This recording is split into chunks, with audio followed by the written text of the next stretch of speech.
नमस्कार साथियों, मिधांस की कहानियाँ यूट्यूब चैनल में आपका हार्दिक स्वागत है। आज मैं आपको बताऊंगा मरने के बाद गरुड़ गरुड़ पुराण क्यों पढ़ते हैं। यह शाश्वत सत्य है कि मानव शरीर नश्वर है। पुराणों के अनुसार कि जो व्यक्ति अच्छे कर्म करता है तो उसे मरने के बाद स्वर्ग की प्राप्ति होती है। वहीं जो पूरी जिंदगी बुरे कर्म करते हैं वे नरक जाते हैं। मरने के बाद आत्मा का क्या होता है, इस सवाल का जवाब अभी तक नहीं मिल पाया है। पुरानी कथाओं को ही हम सब सच मानते हैं। मान्यताओं के अनुसार मनुष्य की मृत्यु के बाद कुछ रीति रिवाजों का पालन किया जाता है, जिनका उद्देश्य आत्मा को बिना किसी परेशानी के उसके निर्धारित स्थान तक पहुंचाना होता है। इन्हीं सब रिवाजों में से एक है गरुड़ पुराण का पाठ। 18 पुराणों में गरुड़ पुराण का अपना एक विशेष महत्व है।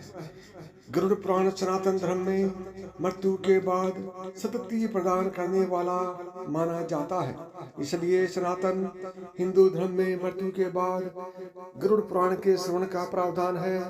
मान्यता है कि मरने के बाद भी इंसान की आत्मा उसी घर में रहती है और वह भी गरुड़ पुराण सुनती है।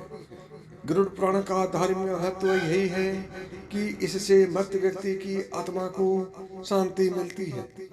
दुख में विचलित परिजनों का मन गरुड़ पुराण को सुनकर कुछ शांति प्राप्त करता है। गरुड़ पुराण का पूरा अध्याय 2 भागों में बटा है। पहले भाग में श्री विष्णु के स्वरूपों का वर्णन है, उनकी भक्ति और उपासना के महत्व के विषय में बताया गया है।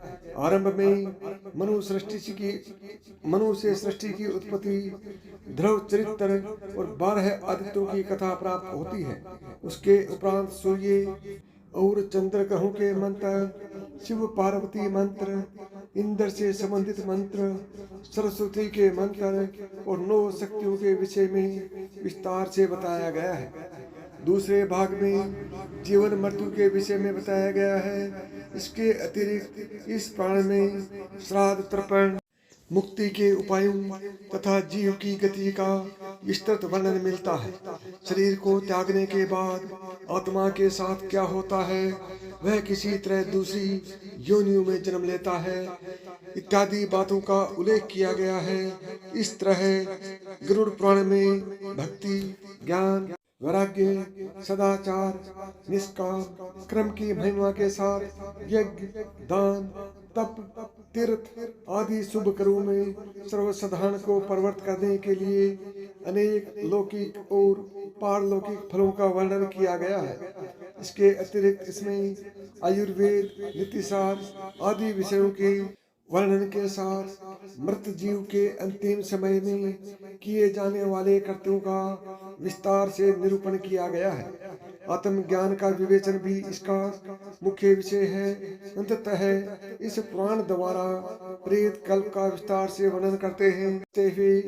विभिन्न नरकों में जीव के पड़ने का वृतांत ज्ञात होता है।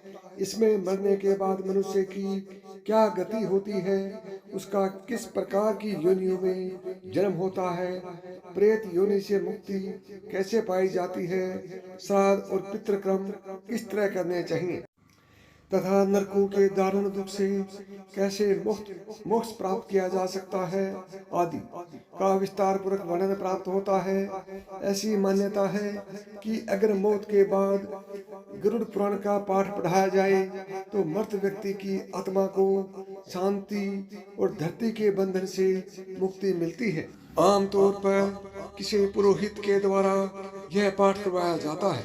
साथियों, मेरी बताई हुई बातें आपको कैसे लगी कमेंट करके बताएं और अभी तक आपने मिधांस की कहानियाँ यूट्यूब चैनल को सब्सक्राइब नहीं किया है तो अभी सब्सक्राइब करें।